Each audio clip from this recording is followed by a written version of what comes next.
I'll be reading How to Make a Memory, written by Elaine Vickers, illustrated by Anna Aranda. And I borrowed this book from the Montgomery County Library.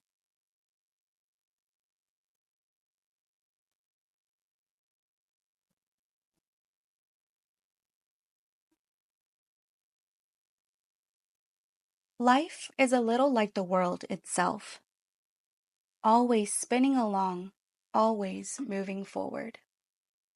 All this spinning and moving means that someday, something you love will come to an end, and it will be time to say goodbye.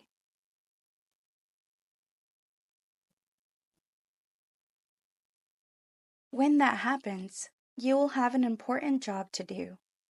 Remember.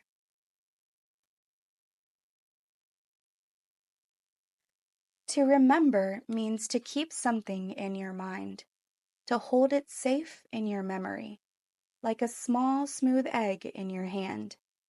How do you make a memory? And how do you remember? Here are some ways.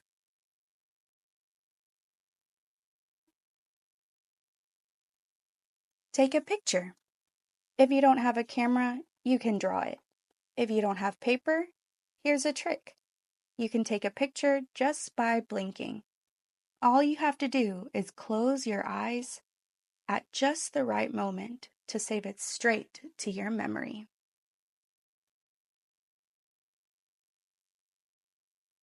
Tell the story.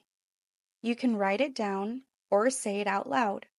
The funny parts, the scary parts, even the sad parts. Any audience will do, including just you.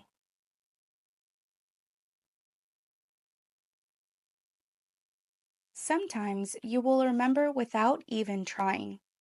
All it will take is a few notes of a song, or the scent of just the right something on the breeze, and the memory is there, clear as the day it happened.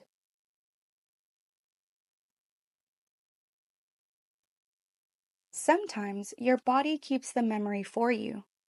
The stretch, toes to fingertips, toward the highest shelf, the still there shadow of a scraped knee, the feel of your fingers snug between theirs. Sometimes all you have to do to remember is sit quietly, breathe, maybe close your eyes, listen.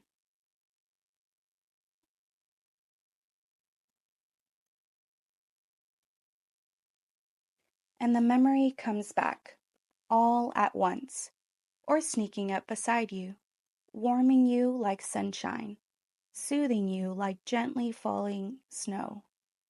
It might make you smile, or even laugh. Sometimes remembering might make you sad, and that's okay. Sometimes some parts you won't remember, and that's okay too. Love is memory, kind eyes and warm smiles, familiar words in a familiar voice, a feeling of being seen and safe.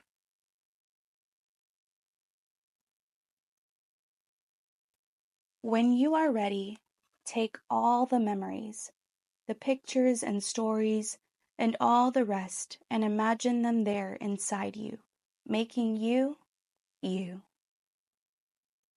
These memories will be there, in the moments you need them most, giving you hints and answers to new tests you face, a compass for steering back to your truth, or a good dose of courage from knowing that you have been brave before.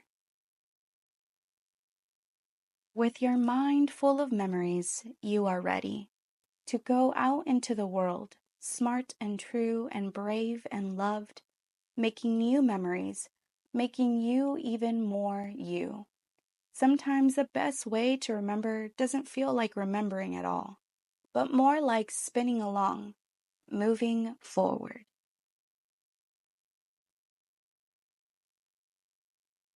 So even when it's time for something you love to come to an end, your story goes on, and your memories do too.